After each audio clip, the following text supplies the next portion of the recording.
Fellas, ladies, you looking for lotions? You looking for beard oils? But unfortunately, everything you get from mainstream got chemicals in it and they're probably killing you?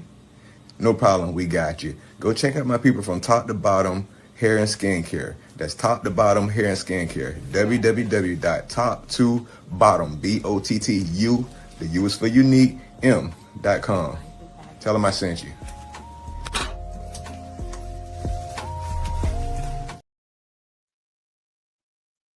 Yeah. What's going on, everybody?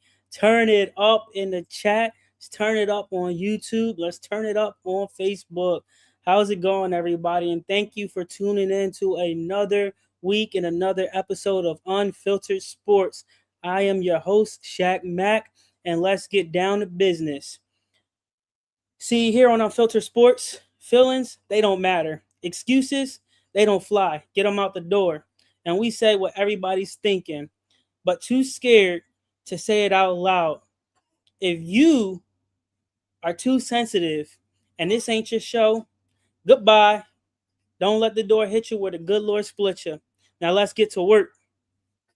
Today, we're going to talk about a few games that took place over the last week, I would say, right? One of the big games that I want to talk about is the Philadelphia Eagles versus the Raiders. And I hate to put the Raiders on blast like that, but that was a horrible game. And when I mean horrible game, I mean it was horrible. You couldn't even put up 75 plus yards. If I'm not mistaken, you only had 74 yards. You let the Eagles' second string come in and score 70 or have 79 yards in the span of 5 minutes or so, and you guys only had 74 for the entire game. That is outrageous. That is ridiculous. And for an NFL team, that is poor, piss poor. If I was you guys, y'all need to clean house and start fresh all over again. Do what the Jets did when Brett Favre was their quarterback. They fired everyone and brought people back on that was going to hopefully help make the team better. But, they're still trash either way. We don't like the Jets anyway. So, it is what it is. Those Jets fans, they'll be all right, though. But I've seen people talk about how when the Cowboys played the Raiders, how the Cowboys played some of the best football that you've ever seen. But when the Eagles played the Raiders, oh, that's not even an NFL team. They're a joke. It's this, it's that. It's just a bunch of excuses. But they played the same team. It was just the Cowboys and the Eagles, a different opponent, but they both played the Raiders. Trash. The Cowboys are trash. They have 1% chance of actually making it to the playoffs. They need the Eagles to lose out the last 3 games, and they have to win out in order for them to actually clinch the division and make the playoffs. Is that really going to happen? Probably not. There's a slim chance that it could happen, but I highly doubt that's actually going to happen. But it is what it is. But what do they have to sacrifice? I mean, the Eagles have nothing to lose. They're still sitting at number 3 in the NFC. They're, still number 1 in the division. And, it is what it is. But, I'm excited to see where the Eagles are going to go. Thank you guys for tuning in the chat. I hope you guys are having a blessed day, a great day. I appreciate you guys for tuning in to Unfiltered Sports. I hope you guys are enjoying the fun and the excitement. Just join in on the chat. Any thoughts or comments you got about the Eagles versus the Raiders, Eagles playoffs, Cowgirls playoffs, different things like that. So, I hope that, you guys are tuning in.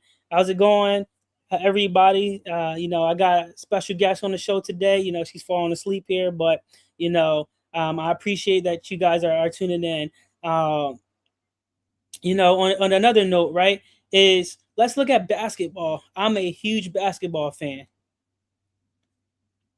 One of the teams that just won the NBA Cup was the New York Knicks, the Villanova Knicks, as I like to refer to them as, because my favorite college team is the Villanova Wildcats. And last year, to end their season, they had a full lineup of Villanova players to play in Madison Square Garden. And kind of just take over. They had an opportunity, but it just slipped their hands right there. Me personally, I would like to see the Eagles make it to the playoffs. When it comes to basketball, I'm a Sixers fan, so I would personally like to see the Sixers take it all the way. I think with the Sixers, they have a great opportunity to take young talent and take some veteran talent and combine the two and mix the best of both worlds to take it all the way to win the NBA championship this year. Uh, when it comes to actual other talent that's out there, I would not be surprised. The underdog team, the Villanova Knicks, they just won the NBA Commissioner Cup. They have the opportunity to build on that and actually win the NBA championship. The other team that's out there that you want to keep an eye on is the San Antonio Spurs. They are another team that is building up another dynasty to take over. So it'll be interesting to see how that comes along. The last time the Sixers were actually in the NBA Finals was 2001 when Allen Iverson crossed over Tyronn Lue and hit that fadeaway three and then stepped over him. Disrespected the man, stepped over him. That was funny. And they still play that video to this day. But now look, Ty Lewis was coaching for the Cavaliers at one point, and he got to coach LeBron. So I think that was awesome as well. But I personally would love to see the Sixers win the NBA Finals. When it comes to the NFL realm, I would like to see the Eagles take it all the way, especially because Patrick Mahomes isn't in the AFC playoff run this year. It's going to be an easy run, in my opinion, for Josh Allen and the Buffalo Bills to make it to the AFC conference game. So just mark my words. I believe that if Buffalo takes a high rank in the playoffs, they're going to make it all the way to the Super Bowl. On the NFC side, if Detroit can find their way into the playoffs, I believe they're going to go to the Super Bowl. That's just my honest opinion. They are an underdog team as well, but that's just neither here or there. If not, my other pick, because I know the Eagles aren't playing as good right now, and I hate to say this, but I would go with the Rams. I would like to see the Rams if the Eagles don't make it. When we talk about the Sixers, Joel is overrated. He's injury prone. He's been injured every single year he's played for the Sixers. So let's talk about that. How do you keep someone who's a multi-million-dollar contract who's injured every single year? What do you do with him? Do you get rid of him? He is injury prone. He gets hurt every single year. He finds a way to get hurt. He broke his nose one year. He, tore something in his knee. Like there's a lot of different things that happen that he's just not fulfilling his contract with the Sixers to a full extent. Now, don't get me wrong. He is cooking on the court under restricted minutes. I do like that for him, to keep him restricted, to keep him on the bench, to keep him rested, because what happens when he's in vintage form, he cooks. He had 39 points the other day. He was cooking. Yes, he's a little overhyped, but just know he got, without even him on the court, without Paul George on the court, you still got VJ, you still got Maxi. Like, you're good. If you're looking for veteran players to come off the bench, remember, you still got Kyle Lowry. You still got Eric Gordon. You got veteran players that can help take some of that load off of Joel Embiid and take some of that stress. Because just imagine if, Edgecombe is healthy, Maxi is healthy, Joel Embiid's healthy, Paul George healthy, right? Just think how dominant that can be. And then you got the healthy players coming off the bench and just filling in. It's not even to take away from the other players, like McCain or any other player that's on that bench. But just know, like, when they are clicking on all cylinders and it's going and it's going, they are a team that can't be messed with. Like, it is crazy. And to really just think that If that's all it took for Joel Embiid to be successful and not be so injury prone, is to keep him on the bench and under restricted minutes. Just think how that can help the team out in the long run. Like, that is true. All he do is shoot 3-pointers. He's a big guy. Where should he be? He should be clogging the paint and making sure nobody comes into the paint. Then since Joel Embiid was blocking shots and sending shots, and then he would, if he fell down and he was on the ground, he got back up himself and he sprinted down court and he went the other way. But you don't see that anymore. Is he scared? Now that's a question right there. Is Joel Embiid scared to play in his vintage form because he doesn't want to get hurt?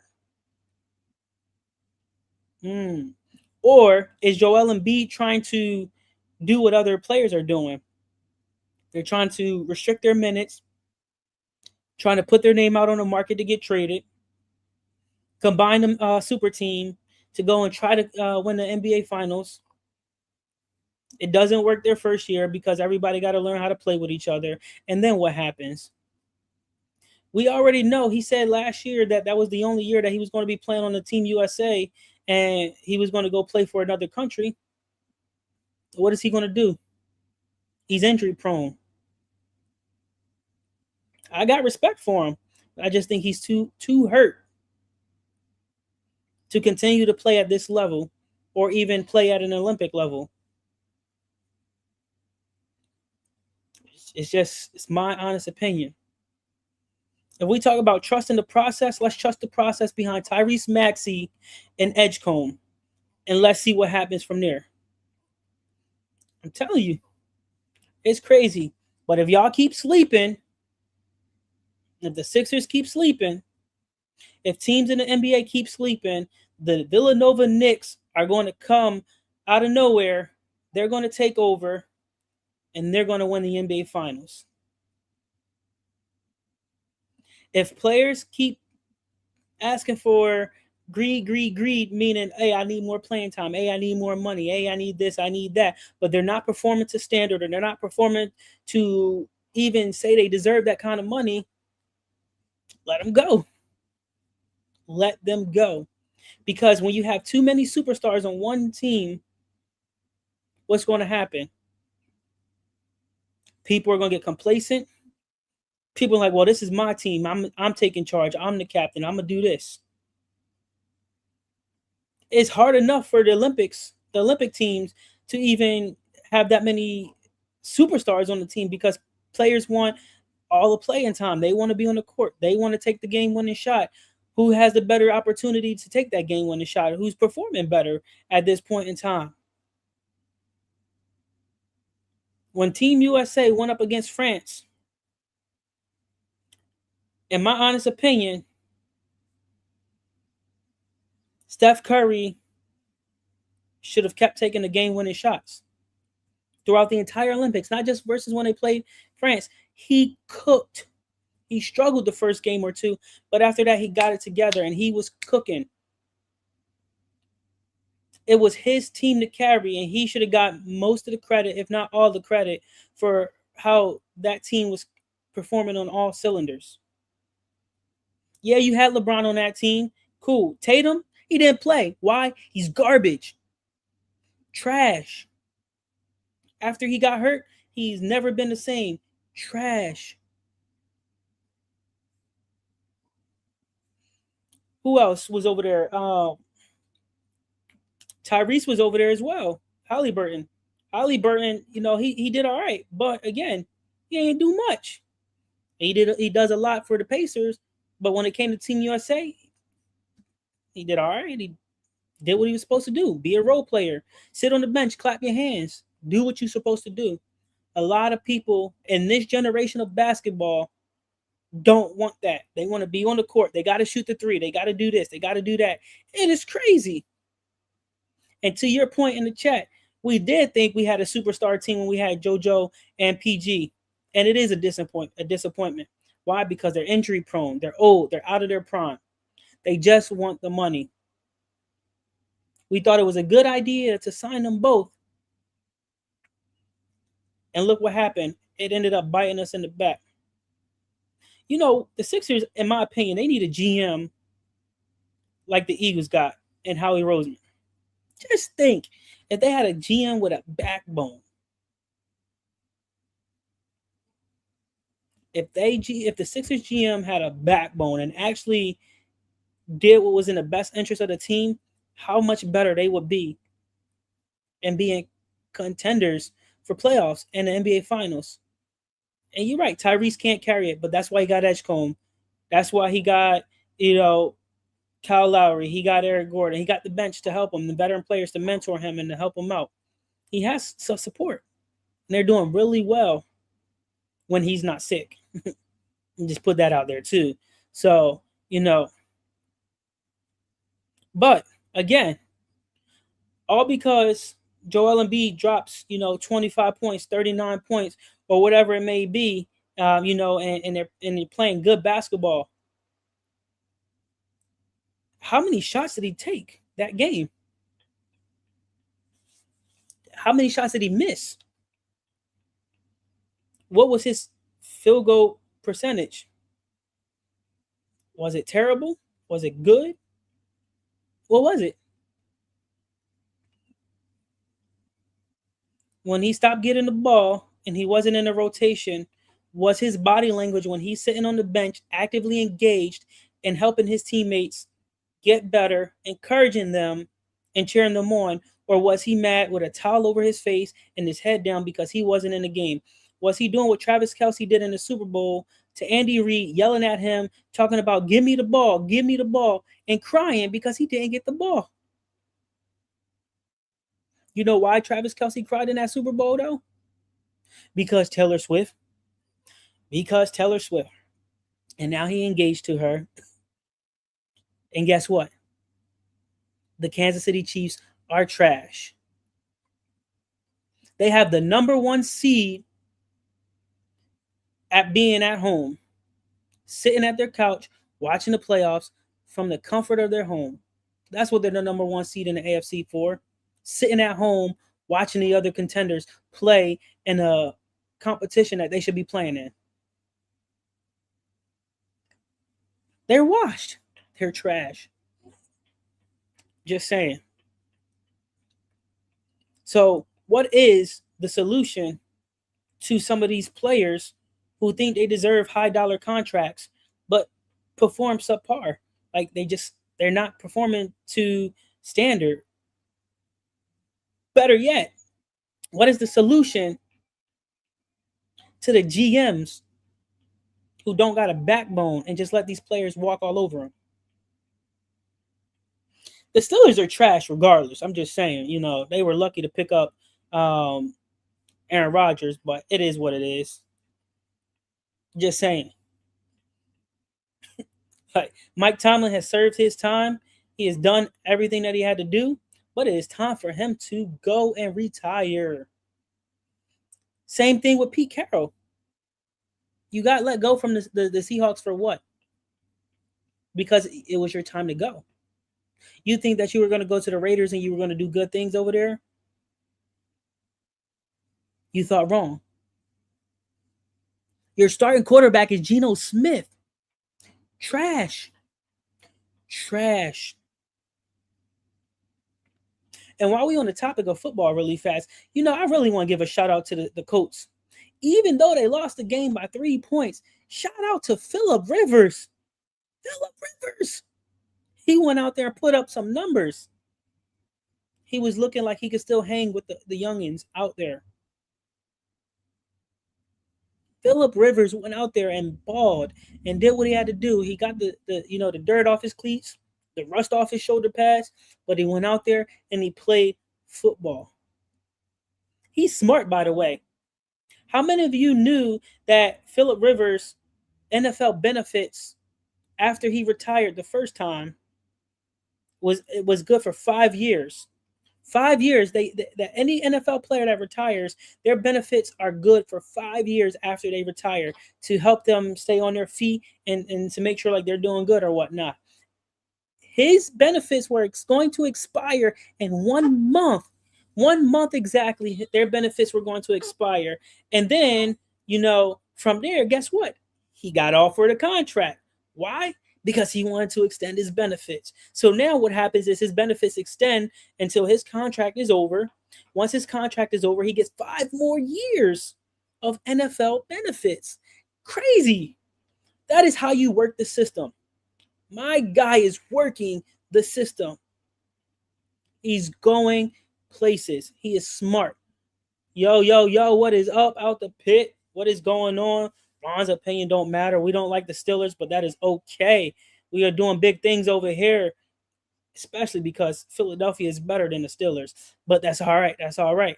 Those grandfathers that's playing quarterbacks, Aaron Rodgers, that bum. I'm just kidding though.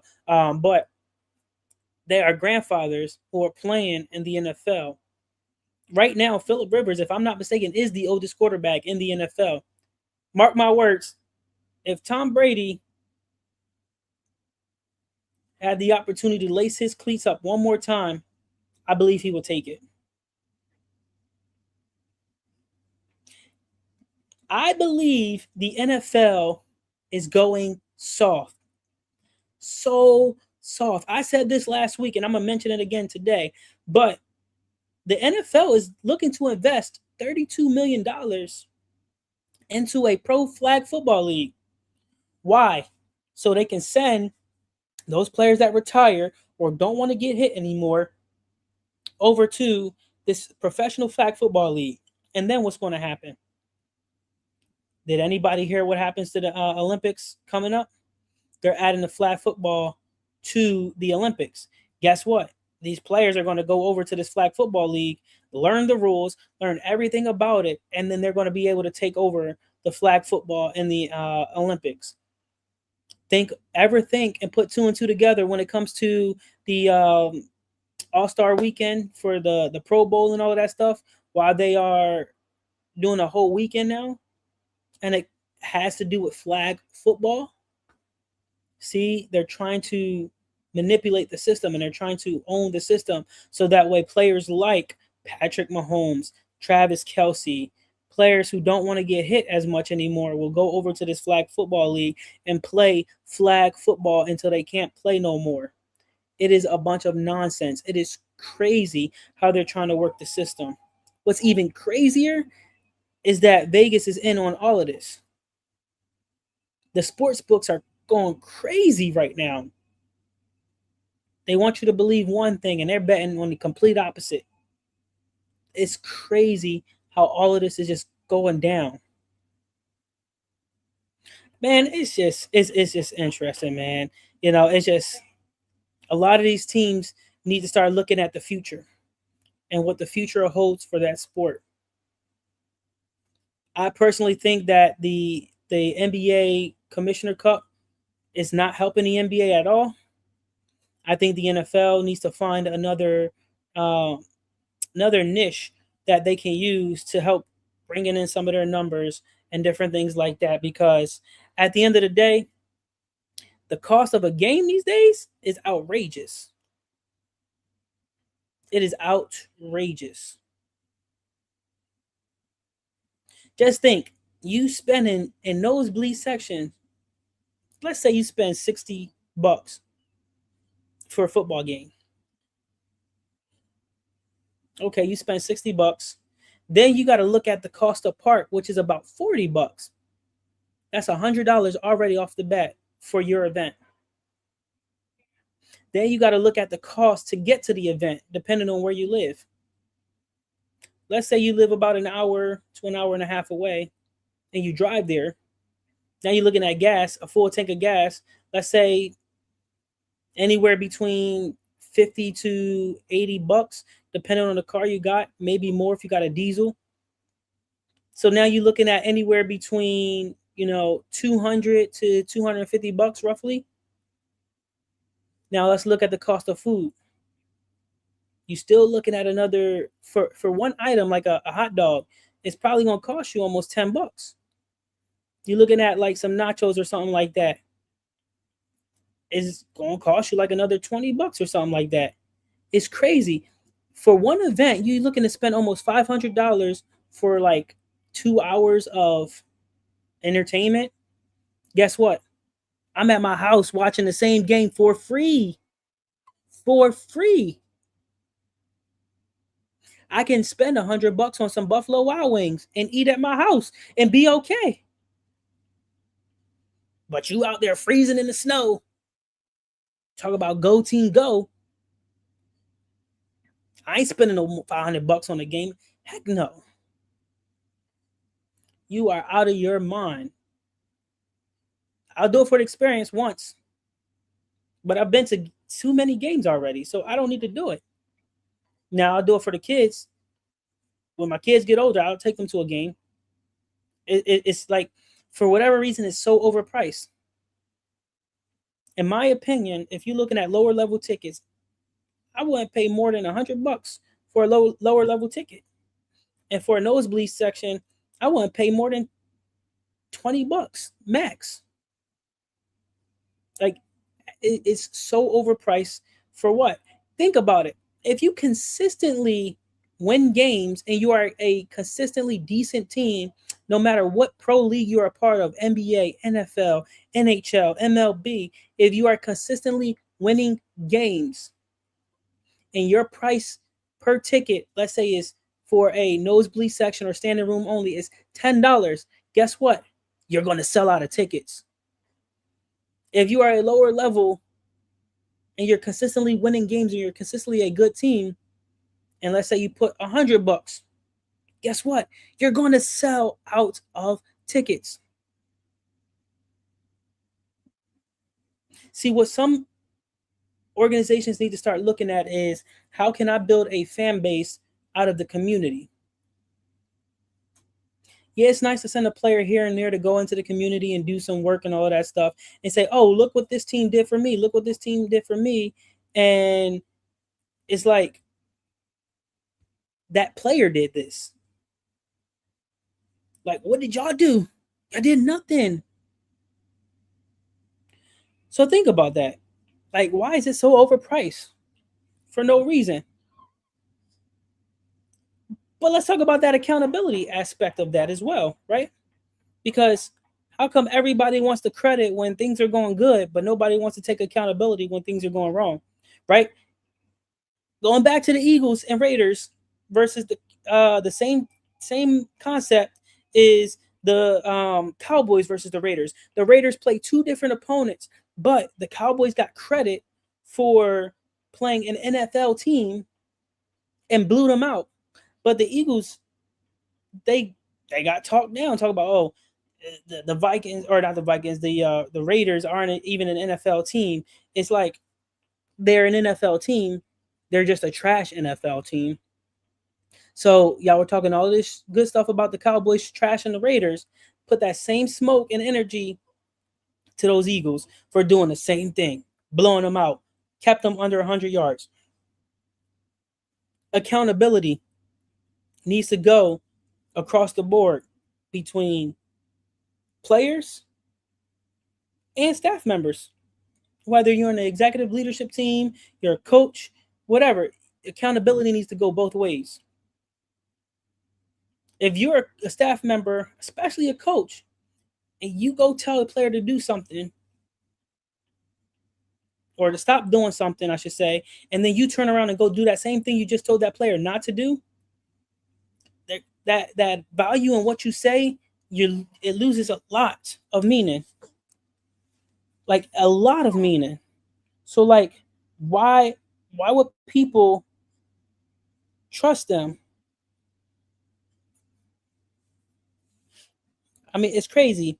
One of the people that got held accountable the most this season, especially in the NFL, is none other than who? AJ Brown. Why? Because he was on social media, he was talking all of this trash, and he was putting down how he wasn't getting enough touches and reps and all of that stuff. And it's crazy because people were reprimanding him and criticizing him because he was on social media talking about how he wasn't getting any offensive repetition and all of that stuff. But let somebody else do that, and what happens? Hmm. Hmm. Yeah. People pick and choose their battles.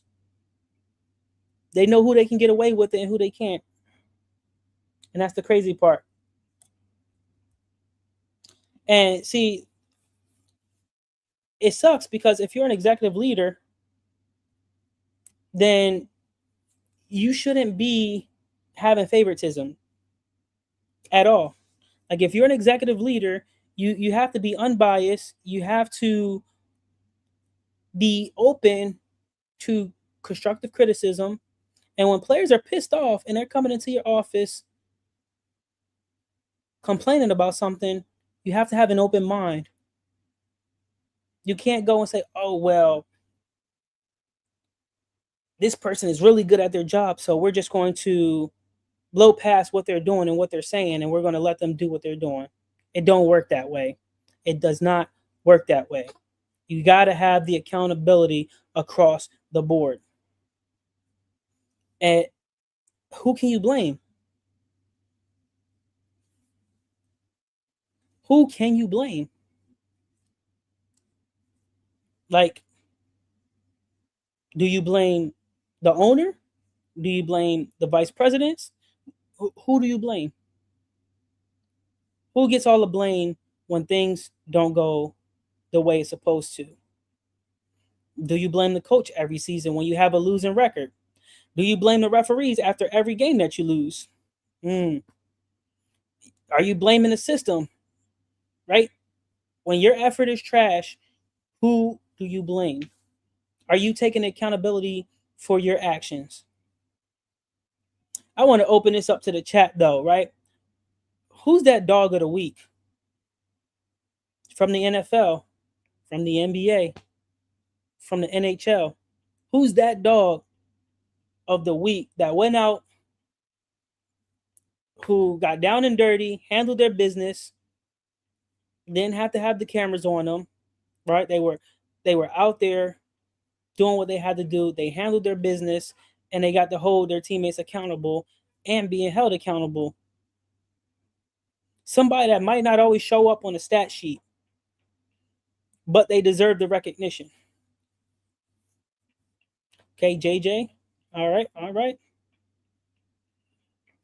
I want to hear why. Aaron. Aaron was scared to get in that tush push, but that's all right. You know, more credit and more power to him.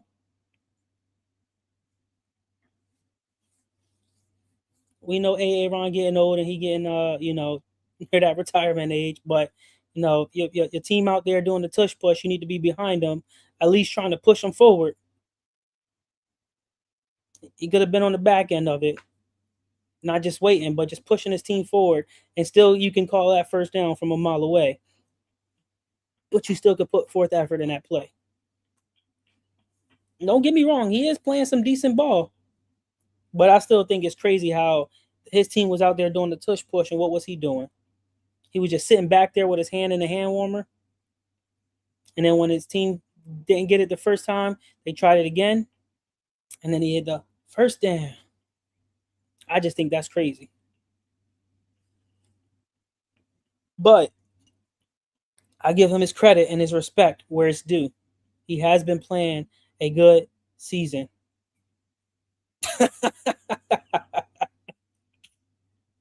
Listen, you never know. You never know these days.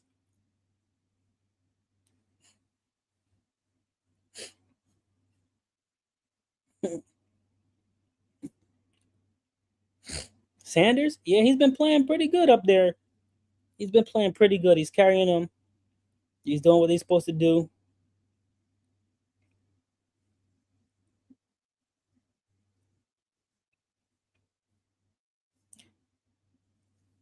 Hey, and whoever knows Unc James, the best Unc ever, let's get him on the show next week.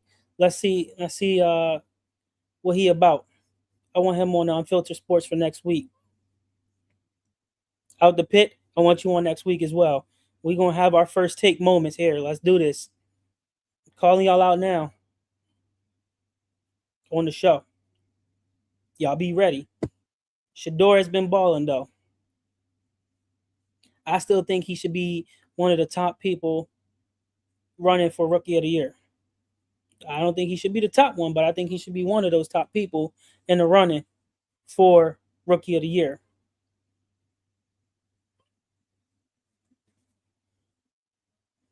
All right, here's another one. Another one. DJ Khaled. Another one. Ron's opinion don't matter. Another one.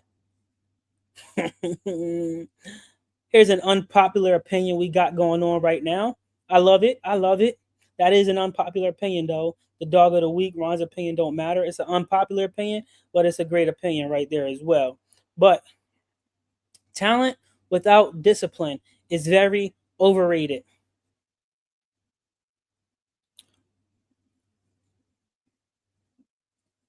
It's true. People did give up on him. You are not wrong about that. People have given up on JJ. But in other words, I will take a person or an athlete who is day in and day out putting in the effort, someone who has that Mamba mentality, that mindset that's going to set you apart from your teammates, that mindset that's going to say, hey, I'm not performing to the standard that I'm supposed to be performing to, but I'm going to come up to practice an hour or two earlier than everyone else. I'm going to stay after practice an hour or two later than everyone else so I can put in that extra work, so I can grind, so I can get down and dirty and let people know that I'm about business. I'm about helping this team get better and doing bigger and better things. If you want to take this serious and you want to play at a pro level, I understand you got your family time set apart, and that is fine. I understand you got other things you got to do. But if the coach said you need to be at practice for 4 hours, be at practice for 6 to 8 hours. 2 hours before, 2 hours after. Get a good workout in. Invest in your body to stay healthy so you can stay on the field, so you can stay on the court, so you can stay on the hockey rink, so you can stay out on the MLB diamond. You got to be able to take care of your body. You got to be able to eat right. You got to be able to recover. Massage therapists, chiropractors, different things like that. Invest in yourself. It's crazy. Real crazy. When the pressure hits, here's another unpopular opinion. When the pressure is on a player, which player is more likely to fold over others? Let's hear that, chat. I'm going to start. Number 4 for the Dallas Cowgirls, Dak Prescott. He will fold. In your entire NFL career, you've only been to the playoffs how many times and won how many games? 4? 4 playoff games? Come on now. That's crazy. Because you fold under pressure when it counts the most.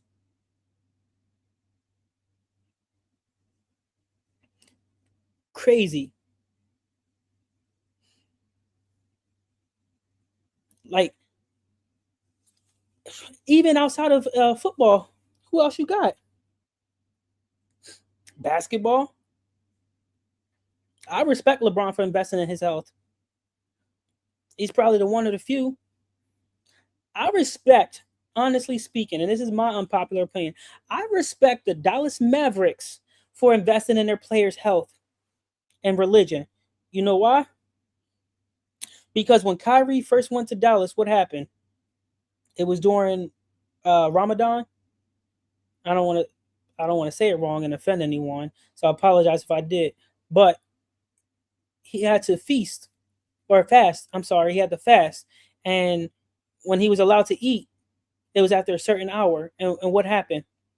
In the hotel room, they made sure they have food that he can eat. They invested in their players. They care about their players. And other team owners and organizations need to start doing the same thing.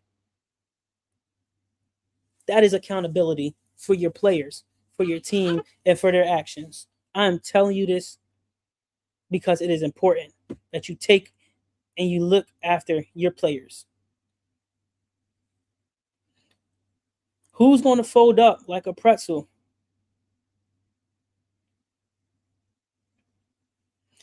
In my honest opinion, Kyrie and Luka should have stayed on the same team. That is my honest opinion.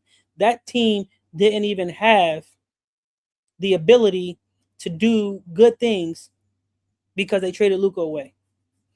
And now look what's happening with Luka. You barely even hear anything about Luka. Why? Because LeBron got to be the face of the Lakers still. It was crazy that the one game LeBron was on the G League team for the first time ever in his life, in his career, and his son was starting. I honestly believe his son should not be playing in the NBA at all.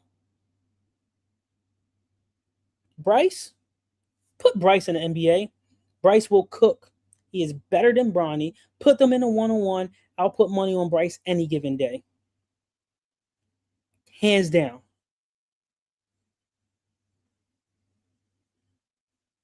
Like, that is crazy. And that is an unpopular opinion that I'm sticking to it.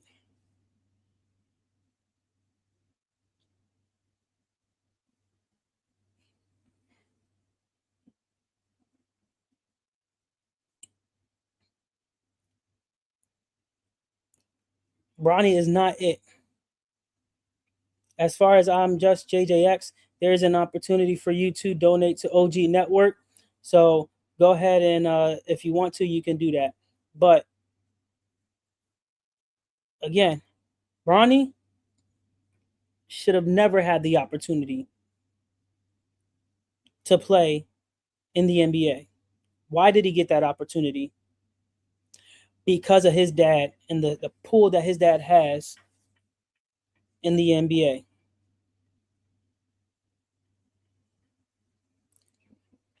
Let's go back to those overrated, or sorry, those players that are, underlooked. Those players that deserve to get the recognition. Let's shout them out some more.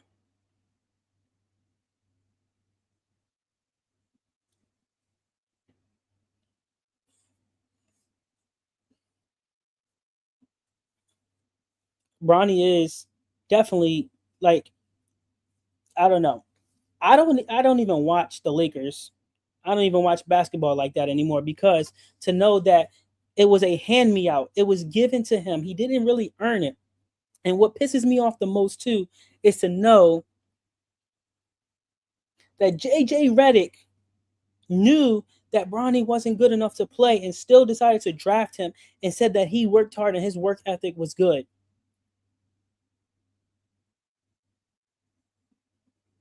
Yeah, we heard the quote all the time: hard work beats talent when talent doesn't work hard. But dang, at what point? At what cost? Where would we draw the line at? Where's that line being drawn at?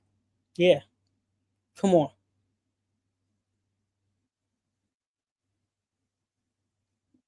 It's super funny.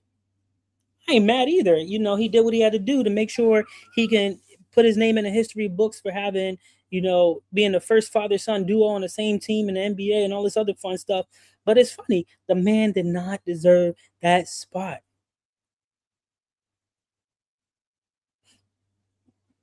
How many times do you see him getting tossed from the Lakers to the G League team, and then on the two-way contract, then he's back with the Lakers, and then he's back on the two-way contract, then he's back on just the G League team? It's too many times. I can't even count on two hands anymore because it happened too many times.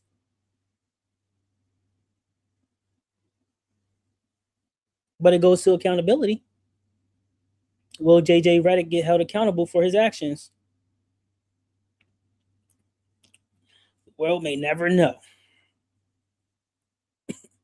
He don't want to play. And that's the funny part about the situation. He would rather play video games at home and make money doing that than he would playing basketball.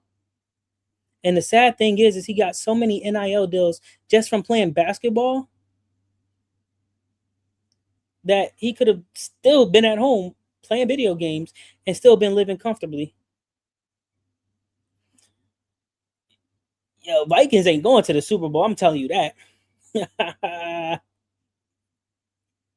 I feel sorry for them Vikings fans, but they trash. They not as bad as the Raiders, the Giants, the Titans, the Saints, the Dirty Bird Falcons. They not as bad as them, but they trash. Even if they were to make this the playoffs, they'll be a one and done game. It's crazy. Oh, that's a great question. So for everyone that is on this channel and wondering about the dog basketball, is we will be playing in Richmond, Virginia, December 27th. Time is to be determined. I'm going to do my best to live stream the game from Richmond, and I know they're going to try to live stream as well. And so it'll be able to be aired on both the OG network and on the Dogs YouTube page as well. So I'll keep everyone posted through the OG network leading up to that game. So it's coming up really soon. No, Shador will not always be the best quarterback in the room, but he will definitely give quarterbacks a run for their money. I think his confidence is what really sets him apart too. He may not be the best quarterback in the room, but his confidence set him apart. Look at that. They got Joe Flacco out of there, and they put him in the starting spot because they seen something in him. Will he be their franchise quarterback? Probably not. There's too many list of quarterbacks on the Browns team right now that's just one and done. They get hurt. They can't play no more. Like it's just trash up and down. So we'll see. But yeah, those Vikings again, they sorry. So bag of rocks. I don't know what kind of rocks you are, but keep them rocks away. Keep that juju away, Ricky Bobby. We don't like it over here. We don't like that juju. Not today. I'm gonna leave the chat open for some debate here.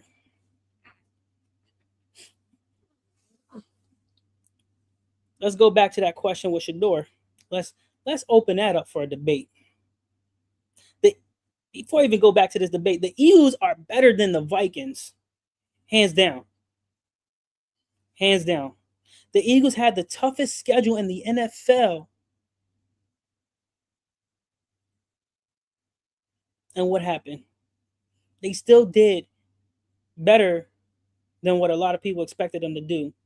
I mean, yeah, they're the reigning Super Bowl champions. They have a harder road back to the Super Bowl, and they're still playing okay football.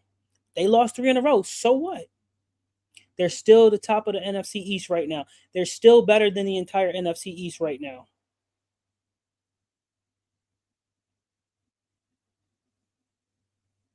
So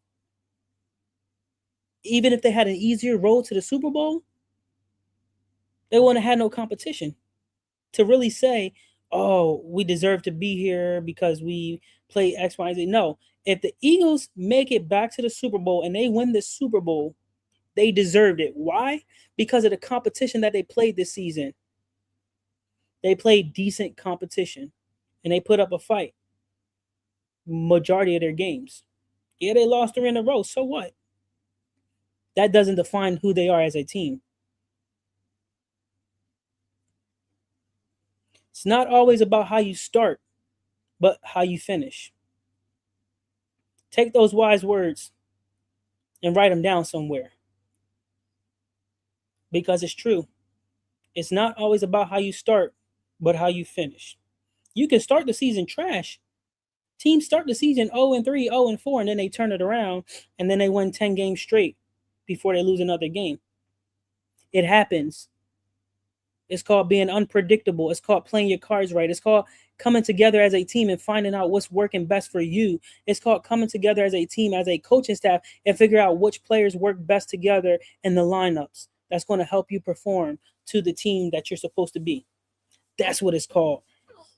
I'm just saying. Gotta be smart here.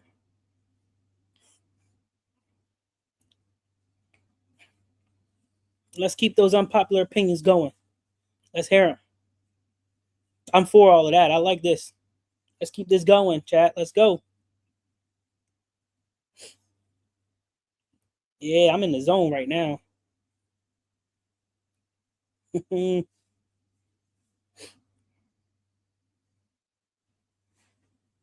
Some of these athletes that play on these teams that are not superstars, but they're not really they're like in the middle.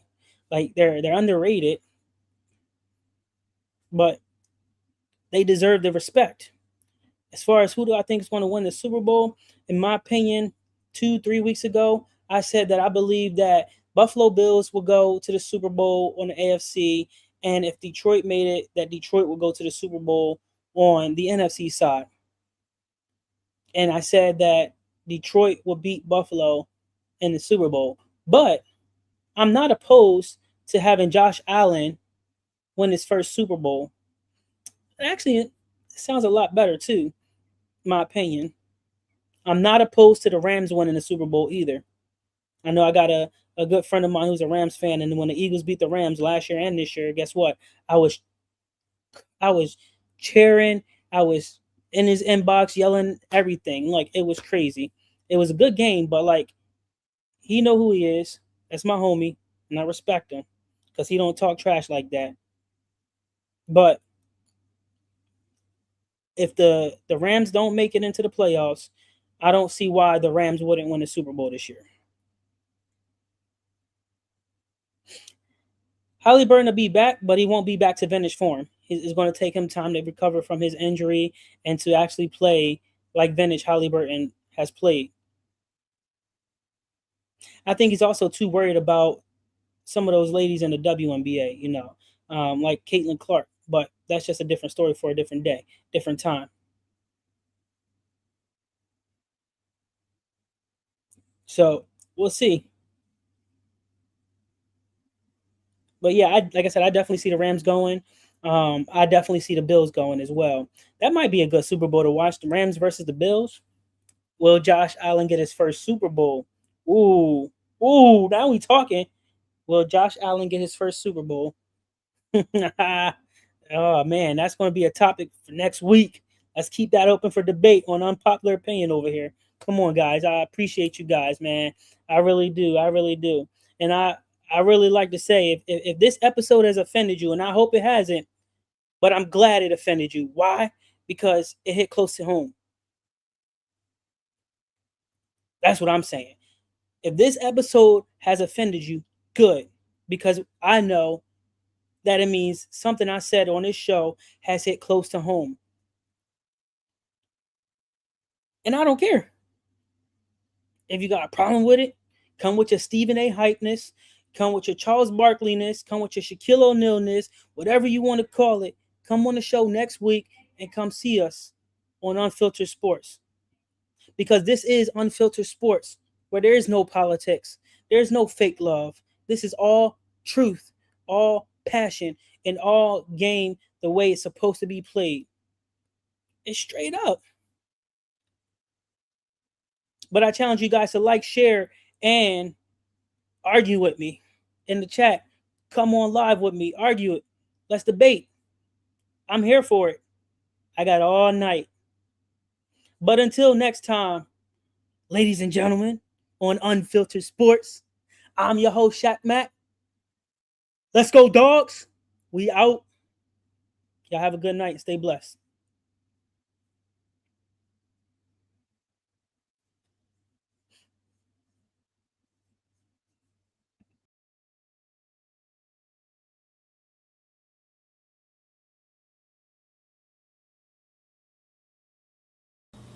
Fellas, ladies, you looking for lotions? You looking for beard oils? But unfortunately, everything you get from mainstream got chemicals in it and it's probably killing you? No problem, we got you. Go check out my people from Top to Bottom Hair and Skincare. That's Top to Bottom Hair and Skincare. www.top2bottom, BOTTU, the U is for unique, M.com. Tell them I sent you.